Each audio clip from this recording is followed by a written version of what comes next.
உங்களுடைய மனதில் இருக்கக்கூடிய மிகப்பெரிய இலக்குகளையும் நீங்கள் ரொம்ப நேசிக்கிற உங்களுக்கு ரொம்ப பிடிச்ச விஷயங்களையும் உங்கள் வாழ்க்கைக்குள்ளே எடுத்துகிட்டு வர்றதுக்கு நீங்கள் நேசிக்கக்கூடிய அந்த விஷயத்தை ஒரு குறிப்பிட்ட வாக்கியமாக உருவாக்கி உங்களுக்கு நீங்களே சொல்லிக்கிட்டே வரும்பொழுது அந்த விஷயம் ஈஸியாக உங்களுடைய லைஃப்பில் மேனிஃபெஸ்டேஷன் ஆகும்.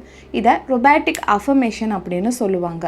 ஏன்னா ஒரு சென்டென்ஸை ரிப்பீட் பண்ணால் மேனிஃபெஸ்டேஷன் நடக்குமா அப்படின்னு நீங்கள் கேட்டிங்கன்னா இதுக்கு பின்னாடி இருக்கக்கூடிய சயின்ஸ் என்ன, ஏன் ரொபாட்டிக் அஃபர்மேஷன் ரொம்ப பவர்ஃபுல் அப்படின்றத பற்றியும், ஃபஸ்ட்டு ரொபாட்டிக் அஃபர்மேஷனாக என்ன, இது என்னென்ன விஷயங்களுக்காக யூஸ் பண்ணலாம், இதை எப்படி நம்ம லைஃப்பில் ஸ்டார்ட் பண்ணுறது, எப்படி இம்ப்ளிமெண்ட் பண்ணுறது, எப்படி ஒரு கோல் செட் பண்ணுறது, சென்டென்ஸ் க்ரியேட் பண்ணி சொன்னால் போதும்னு சொல்கிறீங்களே அந்த சென்டென்ஸை எப்படி க்ரியேட் பண்ணுறது, எவ்வளோ வேர்ட்ஸ் இருக்கணும், என்ன மாதிரி சென்டென்ஸ், அதாவது எத்தனை சென்டென்ஸ் யூஸ் பண்ணலாம், அண்ட் இதை நீங்கள் இம்ப்ளிமெண்ட் பண்ணுறீங்க அப்படின்னா என்னென்ன விஷயங்கள், அதாவது டூஸ் அண்ட் டோன்ட்ஸ் என்ன அப்படின்றத பற்றி நம்ம கிளியராக இன்றைக்கி நம்ம பார்க்கலாம். நீங்கள் இப்போ தான் நம்மளுடைய சேனலை ஃபர்ஸ்ட் டைம் விசிட் பண்ணுறீங்கன்னா நம்மளுடைய channel law of attraction, law of assumptions, hope பண்ண ஏஞ்சல்ஸ் பற்றி நிறைய விஷயங்கள் பேசிகிட்டு இருக்கோம். நீங்கள் உங்களோட லைஃப்பை மேனிஃபெஸ்டேஷன் பண்ணி மாற்றணும்னு நினச்சிங்கன்னா சப்ஸ்கிரைப் பட்டன் இப்போவே கிளிக் பண்ணி மேக்னெட்டிக் சோல்ஸ் ஃபேமிலியில் நீங்கள் மெம்பராக இருங்க. உங்கள் வாழ்க்கையை மேம்படுத்துறதுக்காகவும் உங்களுடைய மேனிஃபெஸ்டேஷனை ஃபாஸ்டன் பண்ணுறதுக்காகவும் நிறைய விஷயங்களை இங்கே வந்து லேர்ன் பண்ணிக்க முடியும்.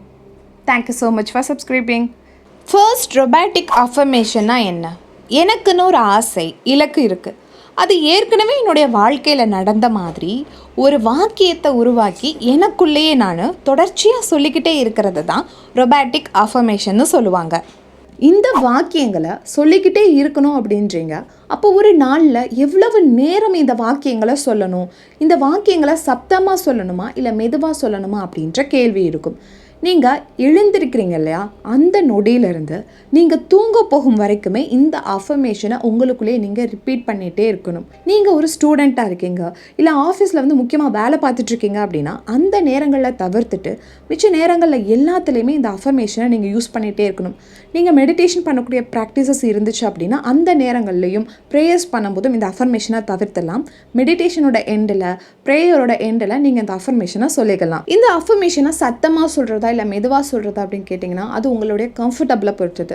ஆனால் ஒரு நாளில் ஒரு டைம் ஆகுது, ஒரு 3 to 5 minutes ஆகுது உங்கள் காதுகளில் இதை கேட்குற மாதிரியோ இல்லை முணுமுணுப்பு மாதிரியோ ஒரு 5 minutes வந்து இந்த அஃபர்மேஷனை நீங்கள் சொல்லுங்கள். இது ஏன் அப்படின்றதோட விளக்கத்தையும் நான் வந்து பின்னாடி தரேன். அதை தவிர்த்த நேரங்கள் எல்லாத்துலேயுமே நீங்கள் உங்கள் மனதுக்குள்ளேயே வந்து இந்த அஃபர்மேஷனை நீங்கள் ரிப்பீட் பண்ணிக்கலாம். நீங்கள் மொபைல் ஸ்க்ரோல் பண்ணிகிட்ருக்கீங்க, இல்லை நீங்கள் வீட்டிலேருந்து காலேஜ் கிளம்பி போகிறீங்க, இல்லை வீட்டிலேருந்து ஆஃபீஸ் கிளம்பி போகிறீங்க, மார்க்கெட் போகிறீங்க, கோவில் போகிறீங்க, அந்த நடக்கக்கூடிய டைமில், நீங்கள் டிவி பார்க்கக்கூடிய டைமில், சாப்பிடும் டைமில், தண்ணி குடிக்கக்கூடிய டைமில், ஒர்க் அவுட் பண்ணக்கூடிய டைமில், எல்லா நேரங்களிலுமே இந்த அஃபர்மேஷனை நீங்கள் ரிப்பீட் பண்ணிக்க. என்ன கோலுக்காக ரொபாட்டிக் அஃபர்மேஷன் யூஸ் பண்ணலாம்? உங்கள் கோல் எதுவாக வேணாலும் இருக்கலாம். நல்ல ஹெல்த், நல்ல ரிலேஷன்ஷிப், மணி மேனிஃபெஸ்டேஷன் பண்ணணும், ஜாப், எக்ஸாம்ஸில் ஹை மார்க்ஸ் ஸ்கோர் பண்ணுறதுன்னு உங்களுடைய இலக்குகள் எதுவாக இருந்தாலுமே உங்களுடைய இலக்குகளுக்காக தாராளமாக நீங்கள் ரொபாட்டிக் அஃபர்மேஷன் யூஸ் பண்ணலாம்.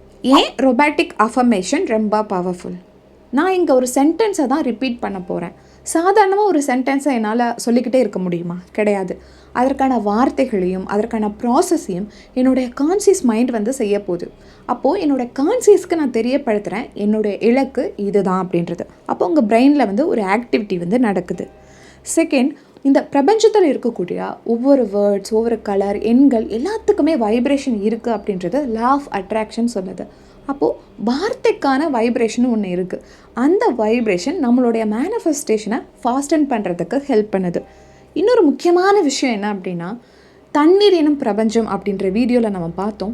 தண்ணீருக்குன்னு மிகப்பெரிய சக்தி இருக்குது, ஒரு மெமரி பவர் இருக்குது, அதுக்குன்னு ஒரு இன்டெலிஜென்ஸ் சக்தி இருக்குது அப்படின்னு பார்த்தோம் இல்லையா? அப்போது நம்மளுடைய உமிழ்நீர் என்னது? அது ஒரு தண்ணீர் தானே.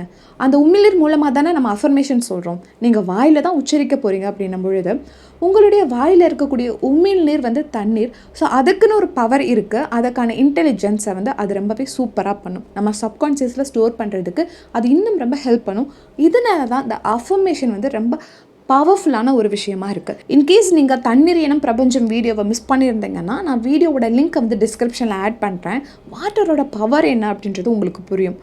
ஏன் ஒரு விஷயத்தோட சக்தி என்ன, இது செய்யும்போது நமக்கு என்ன பெனிஃபிட் என்ன அப்படின்றத நம்ம ஃபஸ்ட்டு தெரிஞ்சுக்கணுன்னா நம்ம கான்சியஸ்க்கு இது பண்ணால் உனக்கு இது கிடைக்கும், இது பண்ணும்போது இவ்வளோ பவர் இருக்கான் அப்படின்னு நீங்கள் லா ஆஃப் அட்ராக்ஷனை பொறுத்தளவுக்கு சொல்லிட்டிங்கன்னா, ஓ இந்த மெத்தட் பண்ணால் எனக்கு இது கிடைச்சிரும் அப்படின்ற நம்பிக்கையோடையும், ஓ இது இவ்வளோ பவர்ஃபுல்லாக அப்படின்ற ஒரு நம்பிக்கையோடையும் உங்களுடைய மேனிஃபெஸ்டேஷனுக்கு இன்டைரக்டாக ஒரு பூஸ்ட் கிடைக்கும். அதனால தான் அந்த வீடியோவை பாருங்கள் அப்படின்னும், இது ரொபாட்டிக் அஃபர்மேஷன் ஏன் ரொம்ப பவர்ஃபுல் அப்படின்னும் நான் இங்கே எக்ஸ்பிளைன் பண்ணிகிட்ருக்கேன். இந்த ரொபாட்டிக் அஃபர்மேஷனை எவ்வளோ டேஸ் நீங்கள் யூஸ் பண்ணணும்னு கேட்டிங்கன்னா, இந்த விஷயம் உங்கள் வாழ்க்கையில் நடக்கிற வரைக்குமே நீங்கள் வந்து சொல்லிக்கிட்டே இருக்கலாம். பெரிய இலக்குகளாக இருக்கக்கூடிய பட்சத்தில், இல்லை நீங்கள் சிறிய இலக்குகள் வச்சுருக்கீங்க அப்படின்னா அது ஒரு 3 days 1 வீக்லேயே நடந்துறதுக்கான நிறைய சான்சஸ் இருக்குது. பிகாஸ் நான் நிறைய பேருக்கு இதை பர்சனலாக கொடுத்து பார்த்தம்போது என்னோட எக்ஸ்பீரியன்ஸ் வச்சு சொல்கிறேன். அது ரொம்ப ஷார்ட் பீரியட்லேயே வந்து அந்த விஷயம் வந்து உங்களுக்கு வந்து நடந்துடும். ஸோ உங்களுடைய கன்வீனியன்ட்டை பொறுத்து நீங்கள் 48 days இல்லை 108 days அந்த மாதிரி கூட நீங்கள் வந்து செட் பண்ணிக்கலாம். இல்லை கோல் அடையிற வரைக்குமே வந்து இந்த ரொபாட்டிக் அஃபர்மேஷனை வந்து நீங்கள் சொல்லிக்கிட்டே இருக்கலாம். ரொபாட்டிக் அஃபர்மேஷனுக்கான கோல் எப்படி செட் பண்ணுறது? மனிதனாக இருக்கக்கூடிய ஒவ்வொருத்தருக்குமே நிறைய ஆசைகள் இருக்கும், நிறைய இலக்குகள் இருக்கும். இப்போதைக்கு ஒரே ஒரு இலக்குகளை எடுங்க. என்ன கேட்டால் நம்ம எல்லாருக்குமே ஒரு ஃபஸ்ட்டு மெயின் கோல்னு ஒன்று இருக்கும். இப்போ நீங்கள் வந்து குரூப் 2 எக்ஸாம் கிளியர் பண்ணுறது தான் உங்களோட மெயின் கோல் அப்படின்னா, அந்த கோலை விட்டுட்டு அதுக்கடுத்து இருக்கக்கூடிய செகண்டரி கோல் எடுங்க. ஒரு ரிலேஷன்ஷிப் மேனிஃபெஸ்டேஷன் பண்ணுறது, ஆர் வந்துட்டு ஒரு மணி மேனிஃபெஸ்டேஷன் பண்ணுறது, இந்த மாதிரி இருந்துச்சுன்னா அந்த கோலுக்கு நீங்கள் ஃபஸ்ட்டு யூஸ் பண்ணி பாருங்கன்னு நான் சொல்கிறேன். ஏன்னா இந்த ரொபாட்டிக் அஃபர்மேஷன் ரொம்ப பவர்ஃபுல்னு நான் சொன்னால் உங்களுக்கு வந்து புரிகிறத விட நீங்கள் எக்ஸ்பீரியன்ஸ் பண்ணால் இன்னும் உங்களுக்கு ஹோப் கிடைக்கும். அப்போ நீங்கள் அந்த மெயின் கோலுக்கு ஃபோக்கஸ் பண்ணும்போது இன்னும் ஃபாஸ்ட் அண்ட் எஃபெக்டிவான ரிசல்ட் கிடைக்கும். இல்லை நான் மெயின் கோலுக்கே டைரெக்டாக ஃபோக்கஸ் பண்ணுறேன் அப்படின்னாலும் நீங்கள் தாராளமாக பண்ணலாம். ஆனால் ஒரு டைமில் ஒரே ஒரு கோலுக்காக ஃபோக்கஸ் பண்ணுங்கள். எனக்கு நிறைய கோல் இருக்குது. நான் கார் வாங்கணும்னு நினைக்கிறேன், வீடு கட்டணும்னு நினைக்கிறேன், வேறு பிஸ்னஸில் சக்ஸஸ் ஆகணும்னு நினைக்கிறேன். எல்லாத்துக்கும் ஒரே டைமில் யூஸ் பண்ணுறது தவிர்த்துட்டு ஃபஸ்ட்டு வீடு கட்டுறதுக்காக, நெக்ஸ்ட்டு கார் வாங்குறதுக்காகன்னு நீங்கள் ஸ்டெப் பை ஸ்டெப்பாக போகலாம். அதாவது ஒரு டைமில் ஒரே ஒரு கோலுக்காக நீங்கள் வந்து ஸ்டார்ட் பண்ணணும் இந்த ரொபாட்டிக் அஃபர்மேஷனை. ஹவ் டு கிரியேட் அஃபர்மேஷன் வீடியோவோட ரொம்ப முக்கியமான பகுதி இது. ஏன்னா இதை தான் நம்ம வந்து ரிப்பீட் பண்ணிகிட்டே இருக்க போகிறோம் இல்லையா? அப்போது ஏதோ ஒரு விஷயம் எனக்கு தேவைன்னா அது ஆல்ரெடி நடந்த மாதிரி ஒரு வாக்கியத்தை நான் உருவாக்கணும். அந்த வாக்கியம் வந்து நிகழ்காலத்தில் இருக்கணும், நேர்மறையான வாக்கியமாக நன்றி உணர்வோடு இருக்கணும். அதாவது ப்ரெசன்ட் டென்ஸில் கிராட்டிடியூடை எக்ஸ்ப்ரெஸ் பண்ணி பாசிட்டிவான வேர்ட்ஸ் இன்க்ளூட் பண்ணி நீங்கள் இந்த சென்டென்ஸை ஃப்ரேம் பண்ணணும். எக்ஸாம்பிள், நீங்கள் கடனிலேருந்து வெளிவரணும்னு நினச்சிங்கன்னா, நான் கடனை அடைத்து விட்டேன் நன்றி அப்படின்னு எழுதக்கூடாது. நான் செல்வ செழிப்போடு இருக்கிறேன் நன்றி அப்படின்ற மாதிரி நீங்கள் வாக்கியங்களை வந்து உருவாக்கலாம். இதில் இன்னொரு முக்கியமாக நீங்கள் கவனிக்க வேண்டிய விஷயம், உங்களுடைய அஃபர்மேஷனில் ஃபர்ஸ்ட் பர்சன் இருக்க மாதிரி பார்த்துக்கோங்க. அதாவது தன்னிலை, நான், எனக்கு, என்னிடம் அப்படின்ற வார்த்தைகள் இருக்க மாதிரி பார்த்துக்கோங்க. ஏன் இந்த நான், என்னிடம், எனக்கு, எங்களுக்கு அப்படின்ற வார்த்தைகளை யூஸ் பண்ணுறோம் அப்படின்னா, கான்சியஸ் வந்து கொஞ்சம் கவனிக்க ஆரம்பிக்கும். ஏன்னா என்னை பற்றி ஏதோ பேசுகிறாங்களே அப்படின்னு கவனிக்க ஆரம்பிக்கும். அப்போ நான், எனக்கு, என்னிடம், என்னிடம் 1 கோடி ரூபாய் பணம் உள்ளது, எனக்கு வேலை கிடைத்ததற்கு நன்றி, நான் மிகவும் ஆரோக்கியமாக இருக்கிறேன், இந்த மாதிரியான வாக்கியங்களை நீங்கள் யூஸ் பண்ணும்போது கான்சியஸ் இன்னும் கொஞ்சம் அதிக கவனத்தோடு அதை கவனிக்கும். முடிஞ்ச அளவுக்கு இந்த சென்டென்ஸோட லென்த் வந்து கம்மியாக இருக்க மாதிரி பார்த்துக்கோங்க. பிகாஸ் நம்ம டே ஸ்டார்டிங்லேருந்து எண்டு வரைக்குமே இது சொல்லிக்கிட்டே இருக்க போகிறோம் இல்லையா?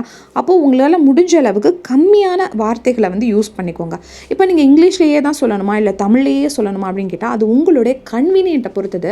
இன்னொன்று, உங்கள் கான்சியஸ் வந்து எப்படி சொன்னால் அது விரும்புது அப்படின்றத பாருங்கள். இப்போது நீங்கள் குரூப் 2 எக்ஸாம் கிளியர் பண்ணணும்னு நினைக்கிறீங்க. நான் குரூப் 2 தேர்வில் தேர்ச்சி பெற்று விட்டேன் அப்படின்னும் சொல்லலாம். இல்லை ஐ கிளியர்ட் மை குரூப் 2 எக்ஸாம் சொல்லலாம். இல்லை நான் குரூப் 2 எக்ஸாமில் சக்ஸஸ் ஆகிட்டேன் அப்படின்னு சொல்லலாம். உங்களுக்கு என்ன மாதிரி சொன்னால் உங்கள் கான்சியஸ்க்கு பிடிச்சிருக்கோ அந்த மாதிரியான வார்த்தைகளையும் மொழிகளையும் நீங்கள் மாற்றிக்கொள்ளலாம். இந்த எடுத்துக்காட்டில் அவங்களோட மெயின் கோல் என்னது? குரூப் 2 எக்ஸாம் கிளியர் பண்ணுறது. ஸோ இது கூடவே சில சென்டென்ஸை நம்ம ஆட் பண்ணிக்கலாம். நான் ஒரு நல்ல ரேங்க் வாங்கிட்டேன், எனக்கு பிடிச்ச இடத்துல வந்து போஸ்டிங் கிடச்சிருக்கு. பிடிச்ச இடம் அப்படின்ற பிளேஸில் வந்து நீங்கள் மதுரை, சென்னை, கோயம்புத்தூர்னு நீங்கள் உங்களுக்கான இடங்களையும் போட்டுக்கலாம்.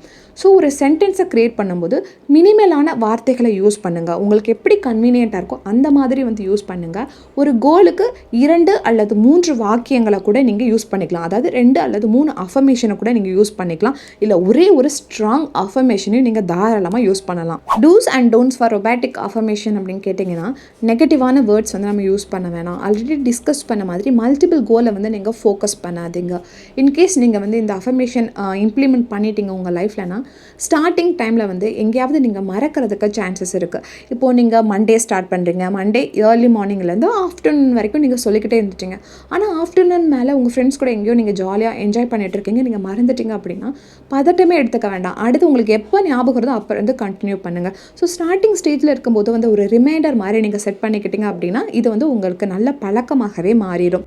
இந்த ரொபாட்டிக் அஃபர்மேஷனில் முக்கியமாக நீங்கள் ஃபாலோ பண்ண வேண்டியது என்னென்னா, கண்ணாடி முன்னாடி நின்று உங்கள் கண்களை பார்த்து அந்த அஃபர்மேஷனை ஒரு நாளில் ஒரு டைமாவது சொல்லுங்கள். இது ரொம்ப எஃபெக்டிவாக இருக்கும். இப்போ உங்களுக்கு ஒரு சில டவுட்ஸ் வரலாம். எனக்கு மணி மேனிஃபெஸ்டேஷன் பண்ணணும்னு நினைக்கிறேன். ஆல்ரெடி மணி மேனிஃபெஸ்டேஷன் அஃபர்மேஷன்ஸ் வந்து யூடியூப்ஸில் வந்து ரெடிமேடாக இருக்குது.